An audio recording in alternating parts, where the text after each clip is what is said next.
Hello friends, welcome to PS chemistry concepts. आज हम discuss करने वाले हैं 12th क्लास का सॉल्यूशन चैप्टर का एक टॉपिक जिसका नाम है roles law for non volatile solute. ये टॉपिक आपको कोलिगेटिव प्रॉपर्टी में मिलेगा दूसरे नाम से, जिसका नाम क्या होगा, relative lowering of vapour pressure. तो इसके बारे में हम पढ़ना चाहते हैं। तो एक बार देख लेते हैं होता क्या है। देखो, उसके लिए हम क्या करेंगे, हम दो बीकर कंसीडर करते हैं जिसमें एक के अंदर क्या लिया हुआ है, सोलवेंट, और दूसरे बीकर में क्या लिया गया है, एक सॉल्यूशन। एक सॉल्यूशन है, लेकिन जो सॉल्यूट है सॉल्यूशन के अंदर वो कैसा है, वो है नॉन वोलेटाइल नेचर। ठीक है, यहाँ पे पेपर्स को देखने के लिए मैंने ऊपर एक बेली जार लगाया है।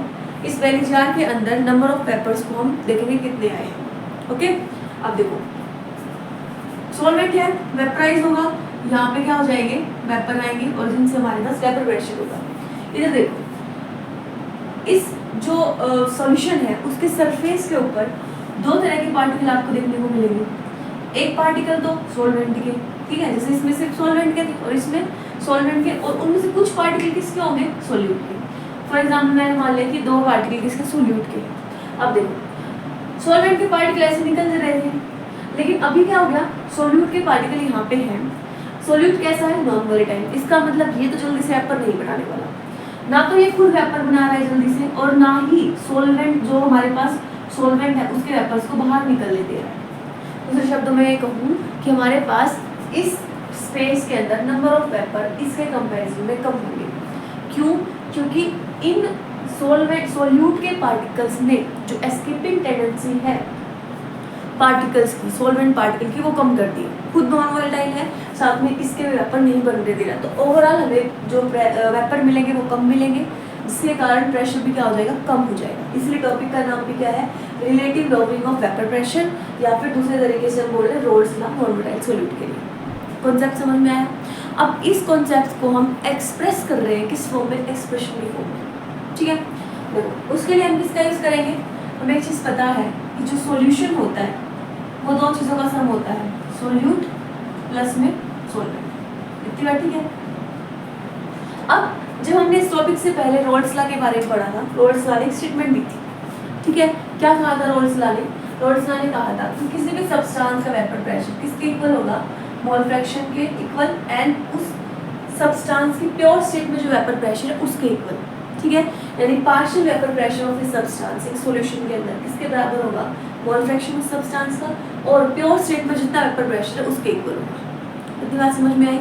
इसका जो एक्सप्लेनेशन है कंप्लीट, वो मैंने दूसरी वीडियो में एक्सप्लेन किया है, जिसका लिंक मैं इस वीडियो के डिस्क्रिप्शन में डाल दूंगी, आप वहाँ से देख सकते हैं। अब देखो, इस चीज़ को हमें यहाँ अप्लाई करना है। देखो, अगर मैं इस केस की बात करूँ तो सोल्यूट तो मेरा कैसा है, सोल्यूट तो हमारा नॉन वोलेटाइल है। जब उस सोल्यूट वोलेटाइल ही नहीं है तो उसके वेपर भी नहीं होंगे, वेपर प्रेशर भी ना के बराबर होगा। तो मैं बेसिकली क्या कह सकती हूँ, जो भी मेरा पार्शियल वेपर प्रेशर आएगा, जब वेपर प्रेशर आएगा सॉल्यूशन के, वो किसके इक्वल होगा, that will be directly equal to vapour pressure of solvent. ठीक है, यही है। अब देखते हैं, वेपर प्रेशर ऑफ सॉल्यूशन को मैं दिखा रही हूँ पीएस से। ठीक है, किसके इक्वल होगा, देखो, सॉल्वेंट का वेपर प्रेशर, जैसे कोई भी मैंने सॉल्वेंट लिया, किसके इक्वल होगा, मोल फ्रैक्शन सॉल्वेंट का इनटू उसका vapour pressure in pure state. हम मेंशन कर देते हैं ये क्या है, PS vapour pressure of solution. ठीक है, ये जो x1 लिया है वो क्या है, मोल फ्रैक्शन है सॉल्वेंट का, क्योंकि रोल्स लॉ ने इस पे अप्लाई किया ना वेपर प्रेशर ऑफ सॉल्वेंट पे। और ये क्या है, वेपर प्रेशर ऑफ सॉल्वेंट किस स्टेट में, प्योर स्टेट में। इतनी बात ठीक है। सॉल्यूशन का वेपर प्रेशर सोलवेंट के इक्वल आ रहा है, क्योंकि सोल्यूट का खुद का था नहीं। सॉल्वेंट के केस में हमने अप्लाई कर दिया रोल्स लॉ। ठीक है, अब क्या करते हैं, इस पी नोट को इस तरफ ले जाते हैं, PS by P nought is equal to ये मोल फ्रैक्शन ऑफ सॉल्वेंट। अब एक काम करते हैं, इसमें इक्वेशन फर्स्ट मान के दोनों साइड से 1 से माइनस कर देते हैं, सब्ट्रैक्टिंग 1, तो यानी कि ऐसे 1 minus PS by P note and 1 minus ये इट्स एलसीएम ले, क्या बचेगा, P note minus PS equal में। अब देखो, हमें ये पता है मोल फ्रैक्शन सॉल्यूट और सॉल्वेंट दोनों का मिला के किसके इक्वल होता है, 1 के इक्वल होता है। 1 किलो सॉल्वेंट है, इसके अकॉर्डिंग हमारे पास 1 माइनस x1 की वैल्यू क्या आ जाएगी, x2। तो यहाँ पे हम क्या रख देंगे, इसकी जगह पे रख देंगे psi2 या फिर जिसे हम बोल रहे हैं मोल फ्रैक्शन। अगर x1 मोल फ्रैक्शन सॉल्वेंट का था तो ये किसका हो जाएगा, ये हो जाएगा मोल फ्रैक्शन सोल्यूट का। This is mole fraction of solute. अब ये जो आंसर आया है हमारे पास, इसी को क्या बोलते हैं, इसको बोलते हैं relative lowering of vapour pressure. देखो ध्यान से देखो, पी नॉट वेपर प्रेशर ये वाला था, प्योर स्टेट में ज़्यादा था, उसमें से कुछ कम हो गया है, कितना कि इन दोनों में जो डिफरेंस है उसके अकॉर्डिंग कितना आपने नॉन वोलेटाइल सॉल्यूट डाला है। देखो उतना ज़्यादा वेपर प्रेशर कम होगा जितना ज़्यादा आप यहाँ पे सॉल्यूट पार्टिकल को ऐड करोगे। यानी किस पे डिपेंड कर रहा है, मोल फ्रैक्शन ऑफ सॉल्यूट पे डिपेंड करेगा, कितना आपने ऐड किया होगा उसके अकॉर्डिंग ये वैल्यू कम होती जाएगी। ठीक है, पीएस क्या है, वेपर प्रेशर सॉल्यूशन का, यानी सॉल्यूशन का कम है सॉल्वेंट का ज़्यादा है, तो ये हमने वेपर प्रेशर को इस तरह से दिखाया है। अगर मैं इसको पी नॉट से डिवाइड कर दूँ तो क्या बन जाएगा, ये बन जाएगा relative lowering of vapour pressure. ठीक है, जिसको मैंने इस तरीके से दिखाया है। अब हमने कहा भी कि it is a colligative property. ठीक है, क्योंकि अगर मैं सॉल्यूशन चैप्टर की बात करूँ तो यहाँ पे हमारे पास जनरली सब कुछ बेसिक टर्म्स आती हैं जिन्हें हम मोलैरिटी, नॉर्मेलिटी, कंसंट्रेशन टर्म्स आते हैं सॉल्यूशन के।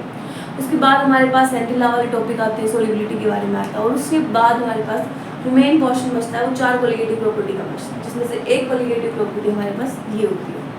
कोलिगेटिव प्रॉपर्टी क्या होती है हमें पता होना चाहिए। वो प्रॉपर्टी जो किस पे डिपेंड करे, number of moles of solute पे। नेचर पे डिपेंडेंस कुछ नहीं है, सिर्फ नंबर ऑफ मोल्स पे। यहाँ पे आप देख भी रहे हो मोल फ्रैक्शन आया है सॉल्यूट का, तो इसको अगर मैं ओपन करूँगी तो क्या हो जाएगा, N2/N1+N2, यानी number of moles of solute आएगा ऊपर, तो उस पर डिपेंड हो रहा है ये, तो उस पर डिपेंडेंस है, इसीलिए हम इसको क्या बोल रहे हैं, कोलिगेटिव प्रॉपर्टी। कि नेचर कैसा भी है सॉल्यूट का फर्क नहीं पड़ रहा, लेकिन कितने नंबर ऑफ मोल है उससे फर्क पड़ेगा। यानी जितने ज़्यादा आप नंबर ऑफ मोल्स ऐड करोगे, जितना ज़्यादा पार्टिकल्स ऐड करोगे, कॉन्सेंट्रेशन ज़्यादा होगा, उतना ज़्यादा पार्टिकल यहाँ पे इकट्ठा होंगे, वेपर प्रेशर उतना ही कम हो जाएगा। ठीक है, इसी से रिलेटेड, इस टॉपिक से रिलेटेड ही न्यूमेरिकल्स भी यूज़ किए जाते हैं और बाकी थ्योरेटिकल टॉपिक ये इम्पोर्टेंट है। ठीक है, आई होप ये वीडियो आपके लिए हेल्पफुल रही होगी। Please like this video and don't forget to comment. Thank you.